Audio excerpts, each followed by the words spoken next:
Selamat sore Pak Gede Artuputu Jaya ya. Jadi ini sudah ada penetapan sita eksekusi dari Pengadilan Negeri Singaraja antara Gede Putartu Jaya melawan Gede Martowidiade. Ya. Itu rencana akan dilaksanakan tanggal 14 Maret ini 2023. Betul Pak? Oke, betul Pak. Artinya kembali lagi yang di sini kita bahas masalah eksekusi karena pada waktu saya lihat ada video si Martowidiade alias bos dari Adisika mengunggah video bahwa perkara saya dengan Martowidiade bos Adisika ini kan katanya masih di MA.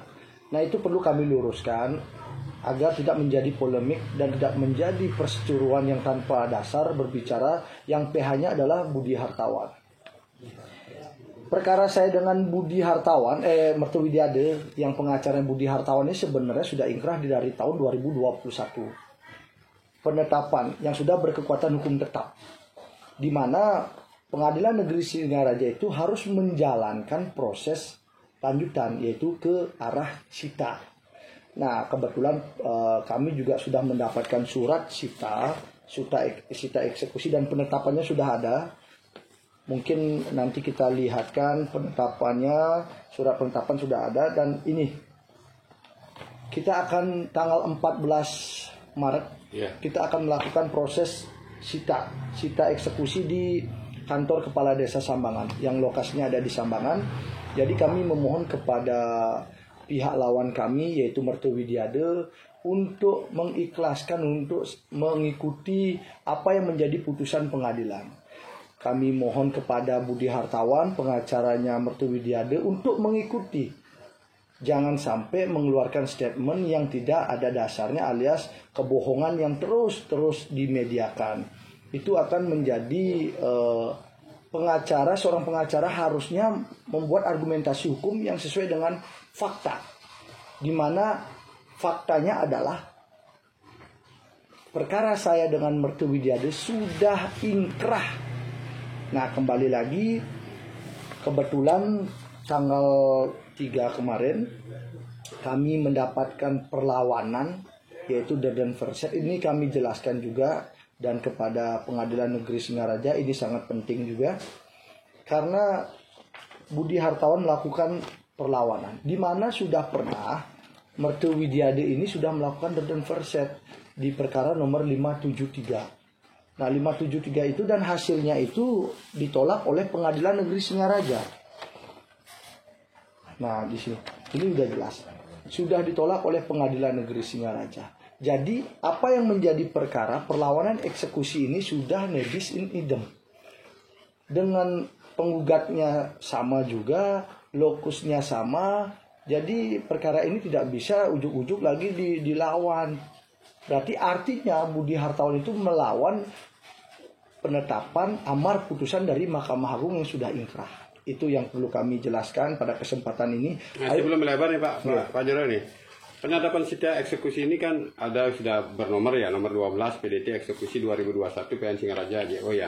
Nomor 677 PDT Ring 2017 PN Singaraja. Betul. Nah, ini kan sudah dilakukan oleh Pengadilan Negeri. Nah, gimana Pak kesan Pak sendiri dalam Pengadilan Negeri Singaraja ini Pak? Nah, begini. Emang perkara ini agak lambat Pak. Cuman kami tetap juga mengapresiasi Pengadilan Negeri Singaraja meskipun ya agak lambat lah. Yang penting sudah ada tindak lanjutnya. Kami mengapresiasi Ibu Ketua Pengadilan, Ibu Herianti di sini sudah berani mengambil suatu keputusan yaitu melakukan sita eksekusi. Kami selalu mengapresiasi dan kami juga mengkritik Pengadilan Negeri Singaraja di mana kemarin kami mendapatkan surat yaitu harus hadir sidang di tanggal 9. Jadi begini. Mohon Ibu Ketua juga mengontrol mengawasi perkara ini agar tidak kami memiliki asumsi ini sengaja ditunda-tunda kan begitu.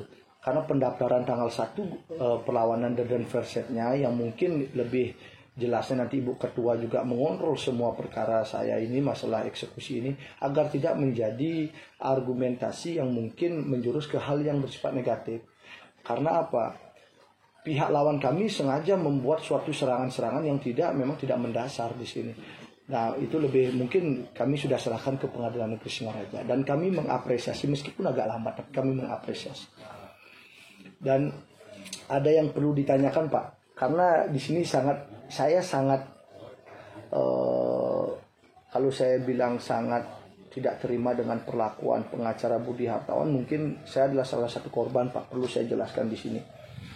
Di mana Budi Hartawan ini sebenarnya selalu menyesatkan klien-kliennya. Kami ya memberikan saran kepada Pak Budi, tolong klien itu jangan disesatkan, Pak. Karena katanya belum putusan. Maksud Bapak menyesatkan itu apa, Pak? Karena begini, Pak. Kita mungkin pernah melihat video di salah satu media itu kan mengatakan bahwa ini belum inkrah, masih ada di tahapan pengadilan Mahkamah Agung. Jadi itulah perlu diberikan penjelasan, karena kan pengacara itu penasihat hukum, Pak. Penasihat hukum di mana harus menjelaskan kepada klien itu hal yang bersifat fakta hukum, bukan malah menjadi narasi yang menyesatkan kebingungan dari klien-kliennya, Pak. Itu perlu kami berikan masukanlah kepada Budi Hartawan, tolong berikan informasi yang jelas ke klien, Pak, agar tidak kebingungan. Karena ini sudah inkrah, Pak, masalahnya sudah ada penetapan. Gitu. Dan Budi Hartawan ini sebenarnya begini, Pak. Saya disesatkan juga oleh Budi Hartawan. Di mana dulu pengacara dia meminta bantuan saya, Pak, untuk membeli kos-kosan. Tapi kembali lagi saya minta bantuan dia untuk perkara saya, untuk menindaklanjuti perkara saya. Ini buktinya.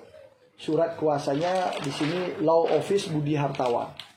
Ini mungkin nanti Budi Hartawan bisa belajar dari pengalaman saya, dan masyarakat juga harus belajar dari pengalaman saya, di mana saya pernah memakai jasanya Budi Hartawan, Pak.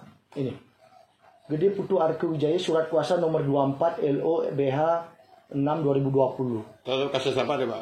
Kasus dugaan penipuan yang dilakukan oleh lawan saya, yaitu Sukedane, Pak.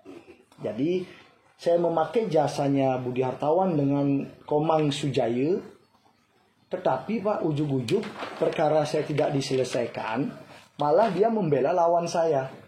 Dalam media berita, salah satu media, Pak, di sini dijelaskan dia menjadi kuasa hukum dari Sukedane. Ini kan lawan saya. Artinya, apakah boleh pengacara bermain dua kaki? Nah, ini kami menginformasikan kini karena kan ini hal yang sangat riskan, Pak. Ini sangat sensitif.